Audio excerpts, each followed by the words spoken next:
Welcome back sa ating channel kung saan tinatalakay natin ang pinakamainit at pinakamahalagang development sa global defense at AFP modernization. Isang malaking military development ang muling nagpaalerto sa buong mundo. Habang nagpapatuloy ang digmaan sa pagitan ng United States, Israel, at Iran, pinaghahandaan na ngayon ng Amerika ang pagpapadala ng ikatlong aircraft carrier strike group sa Middle East. Sa kasalukuyan, dalawa ng US aircraft carriers ang aktibong nakadeploy sa rehiyon. Ngunit ayon sa mga ulat, ang USS George H.W. Bush Carrier Strike Group ay maaaring sumunod bilang ikatlong carrier force na sasali sa operasyon. Ang deployment na ito ay direktang konektado sa kasalukuyang military campaign laban sa Iran na tinatawag ng United States na Operation Epic Fury, habang ang Israel naman ay may sariling campaign na tinawag na Operation Roaring Lion. Ang dalawang operasyong ito ay nagsimula matapos lumala ang tensyon sa pagitan ng Israel at Iran, lalo na tungkol sa Iranian missile forces, regional militias, at nuclear program. Sa loob lamang ng ilang araw mula nang simulan ang operasyon, daan-daang military targets sa Iran ang tinamaan ng airstrikes mula sa United States at Israel. At habang gumaganti ang Iran gamit ang missiles at drones laban sa Israel at mga US bases sa Middle East, malinaw na lumalawak ang conflict. Ito ang dahilan kung bakit pinalalakas ngayon ng Amerika ang presensya nito sa dagat. Dahil sa modernong digmaan, ang aircraft carrier ang isa sa pinakamahalagang sandata para sa mabilis na military response. At kapag tatlong carrier strike groups ang sabay-sabay na nakadeploy sa isang rehiyon, malinaw na indikasyon nito na seryoso ang sitwasyon. Noong huling bahagi ng February 2026, inilunsad ng United States at Israel ang coordinated strikes laban sa Iran. Ang layunin ng operasyong ito ay sirain ang ilang critical military capabilities ng Iran, kabilang ang ballistic missile launch facilities, air defense systems, military command centers, at ilang nuclear-related infrastructure. Sa unang wave pa lamang ng operasyon, daan-daang Israeli fighter jets ang lumahok sa malawakang airstrike sa iba't ibang bahagi ng Iran. Ang United States naman ay nagbigay ng suporta gamit ang cruise missiles, stealth aircraft, at surveillance systems.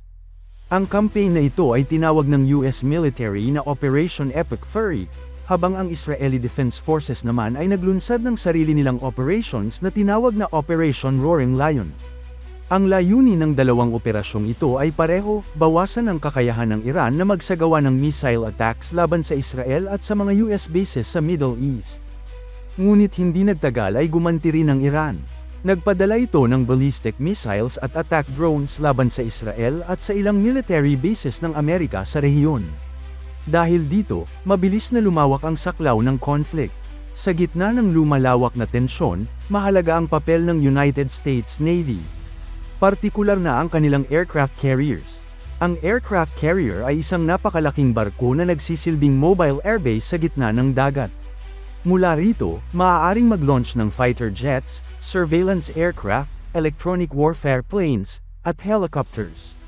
Ang isang modernong aircraft carrier ay kayang magdala ng mahigit 70 combat aircraft. Ibig sabihin, kahit nasa gitna ng dagat ang carrier, kaya nitong magsagawa ng malawakang air operations laban sa mga target sa lupa o sa dagat. Ito ang dahilan kung bakit kritikal ang aircraft carriers sa mga modernong military campaigns. Isa sa pinakamahalagang asset ng US Navy sa kasalukuyang conflict ay ang USS Gerald R. Ford. Ito ang pinaka-advanced na aircraft carrier ng Amerika at isa sa pinakamodernong warship sa buong mundo.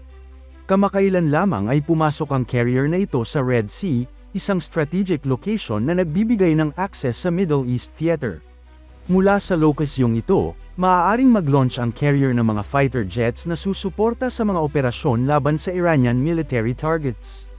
Ang Ford-class carrier ay may kakayahang mag-operate ng iba't ibang aircraft kabilang ang F/A-18 Super Hornet fighters, EA-18G Growler electronic warfare aircraft, E-2D Hawkeye early warning aircraft. Sa kombinasyong ito, nagiging napakalakas ng air capability ng Carrier Strike Group. Hindi lamang ang USS Gerald R. Ford ang nasa rehiyon. Nakadeploy din ang USS Abraham Lincoln Carrier Strike Group, na kasalukuyang nasa Arabian Sea. Ang presensya ng dalawang aircraft carriers ay nangangahulugan na mahigit 120 hanggang 150 combat aircraft ang maaaring gamitin sa anumang oras sa operasyon laban sa Iran. Ito ay nagbibigay ng malaking advantage sa United States at sa kanilang mga allies. Dahil kahit malayo ang mainland United States, may kakayahan silang magsagawa ng tuloy-tuloy na air operation sa Middle East.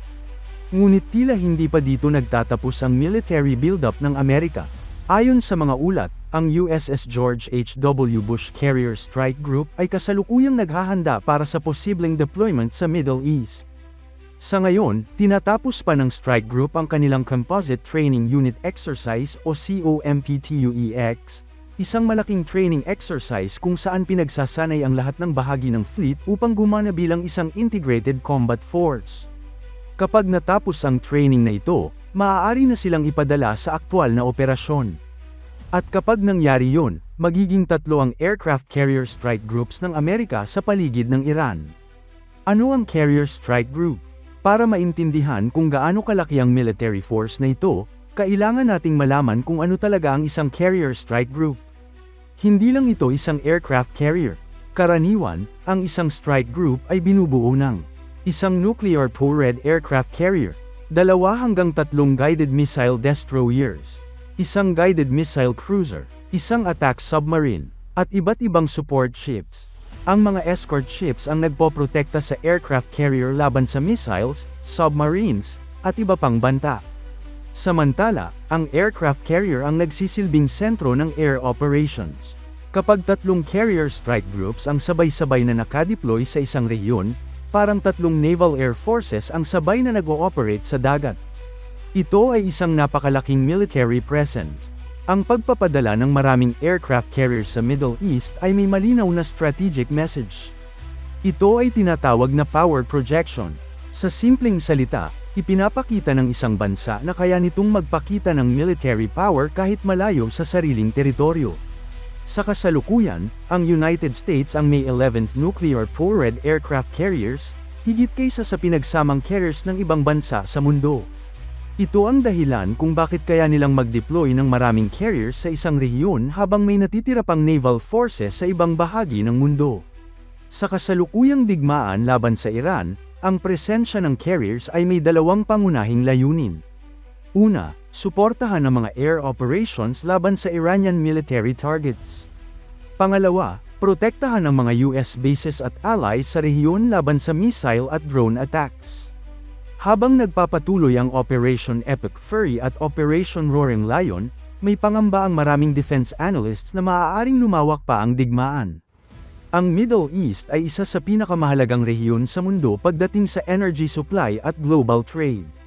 Ang Strait of Hormuz, halimbawa, ay dinadaanan ng malaking porsyento ng oil shipments sa buong mundo. Kung sakaling maapektuhan ang shipping routes na ito dahil sa digmaan, maaaring magkaroon ng malaking epekto sa global economy. Bukod dito, maraming bansa sa rehiyon ang may sariling military alliances at strategic interests. Kung lalong lalawak ang conflict, maaaring madamay ang iba pang bansa. Sa kasalukuyan, ang digmaan sa pagitan ng US-Israel alliance at Iran ay patuloy na umiinit. Ang Operation Epic Fury at Operation Roaring Lion ay isa sa pinakamalaking military campaign sa Middle East sa modernong panahon. At bilang bahagi ng paghahanda sa lumalawak na conflict, pinapalakas ngayon ng United States ang presensya nito sa dagat. Ang deployment ng USS Gerald R. Ford, USS Abraham Lincoln, at posibleng USS George H.W. Bush ay nagpapakita kung gaano kaseryoso ang sitwasyon. Dahil sa modernong digmaan, ang dagat ay hindi lamang daanan ng mga barko. Ito ay isang battlefield. At sa battlefield na ito, ang aircraft carrier ang isa sa pinakamakapangyarihang sandata sa mundo. Ang tanong ngayon ng maraming defense analysts, ang deployment ba ng ikatlong aircraft carrier ay para pigilan ang digmaan? O ito ba ang paghahanda para sa mas malawak na conflict laban sa Iran? Sa ngayon, ang buong mundo ay nakamasid.